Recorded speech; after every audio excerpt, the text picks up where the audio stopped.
नमस्कार, मैं अंजलि मिश्रा। स्वागत है आप सभी का द न्यूज में। हल्द्वानी हिंसा से जुड़ी बड़ी अपडेट सामने आ रही है। आपको बता दें कि हल्द्वानी हिंसा के मास्टरमाइंड जो है अब्दुल मलिक, उनकी मुश्किलें अब बढ़ती हुई नजर आ रही है, क्योंकि मास्टरमाइंड को अगर आप कहेंगे मलिक की रिमांड जो है 2 मार्च तक के लिए बढ़ा दी गई है और कहा जा रहा है कि पुलिस 2 मार्च को उन्हें कोर्ट में पेश करेगी और इसके बाद अब्दुल मलिक को जो है जेल भी भेजा जाएगा। सूत्र बताते हैं कि पुलिस की जांच लगभग पूरी हो चुकी है और पुलिस उससे पहले भी मलिक को जेल भेज सकती है। तो इस वक्त बड़ी अपडेट है कि अब्दुल मलिक को पुलिस 2 मार्च तक कोर्ट में जो है पेश करेगी। 2 मार्च तक उसकी जो रिमांड है वो बढ़ा दी गई है। लगातार जो है पूछताछ किए गए हैं और इसी के साथ आपको बता दें कि जब पुलिस ने अब्दुल मलिक से पूछताछ की तो इस पूछताछ में उसने कई सारे बड़े और चौंकाने वाले खुलासे जो है किए हैं, कई सारे राज से इसने पर्दा उठाया है। तो वही दूसरी तरफ जो लोग भी इस मामले में इन्वॉल्व थे, हल्द्वानी हिंसा मामले में इन्वॉल्व थे, इन 36 लोगों के खिलाफ उपा के तहत जो है कार्रवाई की जाएगी। जी हाँ, बिल्कुल सही सुना आपने। तो आखिर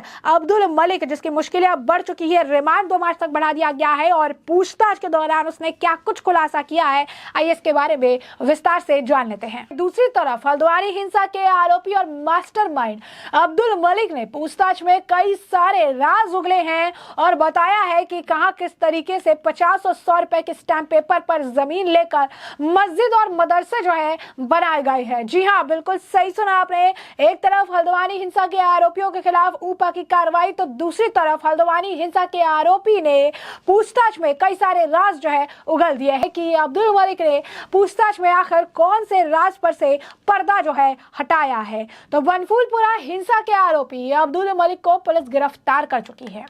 अब्दुल मलिक पुलिस के रिमांड में है, जहां पुलिस अब्दुल मलिक और उसके करीबियों से पूछताछ कर रही है। बैक टू बैक 125 सवाल जो है अब्दुल मलिक से दागे गए हैं और पूछताछ के लिए उसे काठ गोदाम थाने में रखा गया है।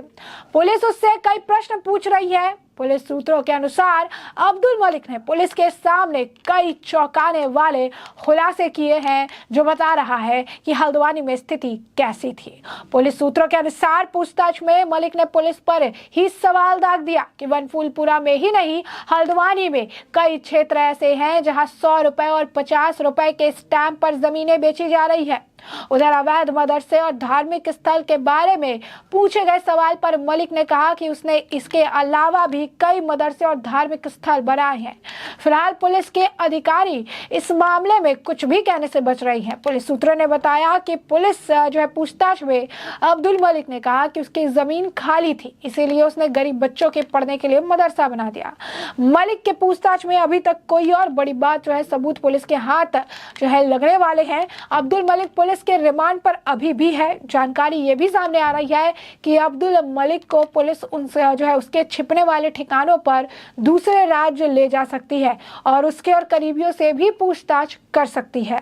गौरतलब है कि अब्दुल मलिक को पुलिस ने हल्द्वानी उपद्रव और हिंसा का मुख्य आरोपी बनाया। गिरफ्तारी के बाद से अब्दुल मलिक पुलिस की रिमांड में है। तो 8 फरवरी को हल्द्वानी बनफूलपुरा थाने क्षेत्र में सरकारी भूमि पर अवैध रूप से बनाए गए नमाज स्थल और मदरसा हटाने के दौरान हुई हिंसा के बाद पुलिस अब्दुल मलिक सहित 82 लोगों को गिरफ्तार कर चुकी है। अब्दुल मलिक का बेटा अब्दुल मोईद फरार चल रहा है, जो पुलिस का वांटेड है।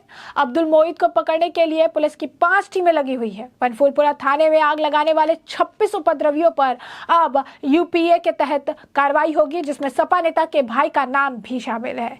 तो अब्दुल मलिक के बाद पुलिस ने अब बनफूलपुरा थाने में आग लगाने वाले 35 उपद्रवियों के खिलाफ भी जो है ऊपा की धारा लगा दी है। इसी के साथ इन पर 16 अन्य धाराओं से भी मुकदमे दर्ज किए गए हैं। इसमें समाजवादी पार्टी के प्रदेश प्रभारी अब्दुल मतीन सिद्दीकी के भाई जावेद सिद्दीकी समेत कई निवर्तमान पार्षद और प्रभावशाली लोगों के नाम है। 8 फरवरी को मलिक के बगीचे में ध्वस्तीकरण की कार्रवाई करने गई प्रशासन, पुलिस और नगर निगम की टीम पर पथराव हुआ था।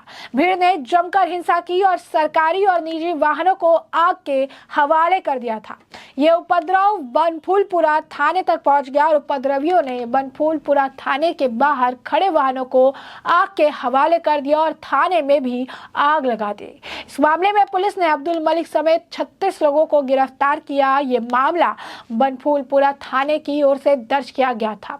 आपको बता दें कि ये बात सामने आई थी कि पुलिस ने हिंसा के मास्टरमाइंड कहे जा रही अब्दुल मलिक पर ही उत्तराखंड लोक संपत्ति अधिकार अधिनियम, आपराधिक कानून संशोधन अधिनियम और गैर कानूनी गतिविधि रोकथाम अधिनियम यूपीए के साथ आईपीसी की धारा 147, 148, 149, 307, 385, 323, 332, 341, 342, 353 और 427 और 436 से मुकदमा दर्ज किया है।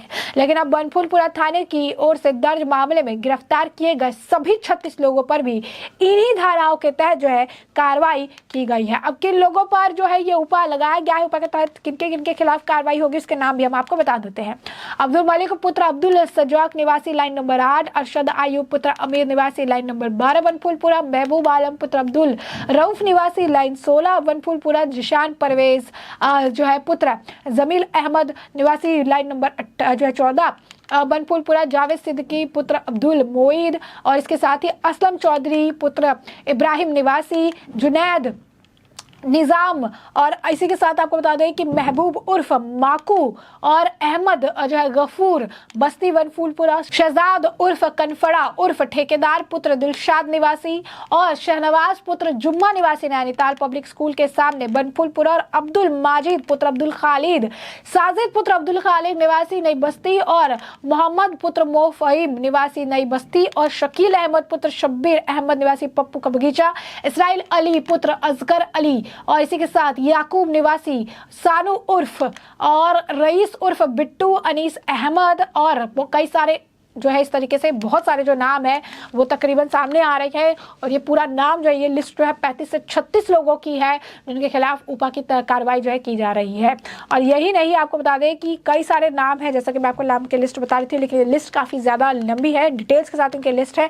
तो ऐसे में हमने आपको बताया कि किस तरीके से हल्द्वानी हिंसा मामले में लगातार कार्रवाई हो रही है, आरोपियों को चुन चुन कर बाहर निकाला जा रहा है और उनके खिलाफ कार्रवाई की जा रही है। और लगातार इस कार्रवाई से अगर आप देखेंगे तो स्थिति बिल्कुल बदलती हुई नजर आ रही है। और यही स्थिति है कि जो सिचुएशन है वो आप कह सकते हैं कि अब बदल रही है। हल्द्वानी में पहले की स्थिति के अनुसार अभी सारी चीज़ें ठीक है, थोड़े हालात इस वक्त ठीक है, स्थिति थोड़ी कंट्रोल में है। और ऐसे में अगर आप देखेंगे तो जिस तरीके के अब इस वक्त आसार बने हुए हैं, जिस तरीके के सिचुएशन बने हुए हैं और जिस तरीके से अगर आप कहेंगे कि इस वक्त चीज़ों को कंट्रोल किया जा रहा है और आरोपियों के खिलाफ कार्रवाई लगातार जारी है, ये कहना गलत नहीं है कि आने वाले समय में कई और लोगों की गिरफ्तारी इस मामले में तो की ही जाएगी, क्योंकि इस मामले में सीसीटीवी भी खंगाला गया।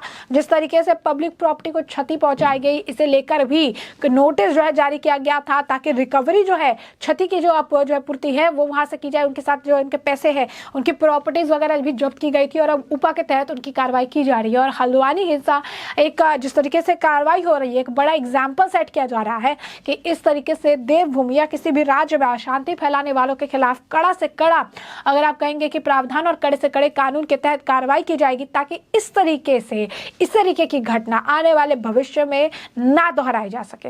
और यही कारण है कि उत्तराखंड पुलिस और उत्तराखंड की जो सरकार है लगातार हल्द्वानी हिंसा मामले में अपनी तरफ से एक के बाद एक बड़ी कार्रवाई के आदेश भी जारी कर रही है और कड़े से कड़े अगर आप कहेंगे प्रावधानों के तहत इन आरोपियों के खिलाफ कार्रवाई करने के आदेश भी दे रही है ताकि इस तरीके से आने वाले समय में कोई भी हिंसा फैलाने या शांति भंग करने का प्रयास ना करे। ऐसे में हमने आपको जो पूरा मामला है ये बड़े विस्तार से बताया है कि यह पूरा मामला क्या है, किस तरीके से हल्द्वानी हिंसा मामले में बड़ी कार्रवाई हुई है। 35 से 36 लोग आपको बता दें समाजवादी पार्टी के जो नेता के भाई है उनके ऊपर भी, उन सभी उपद्रवियों के ऊपर उपा के तहत कार्रवाई की जा रही है। नाम भी हमने आपको बताया कि कौन से लोग हैं जिनके खिलाफ ये उपा के तहत कार्रवाई होगी। वहीं दूसरी तरफ हल्द्वानी हिंसा के मास्टरमाइंड वो मास्टरमाइंड अब्दुल मलिक ने भी पूछताछ के दौरान काफी बड़े खुलासे किए हैं कि किस तरीके से हल्द्वानी में 100 रुपए और 50 रुपए के स्टैम्प पेपर पर जमीनें खरीदी गई और वहां पर मदरसे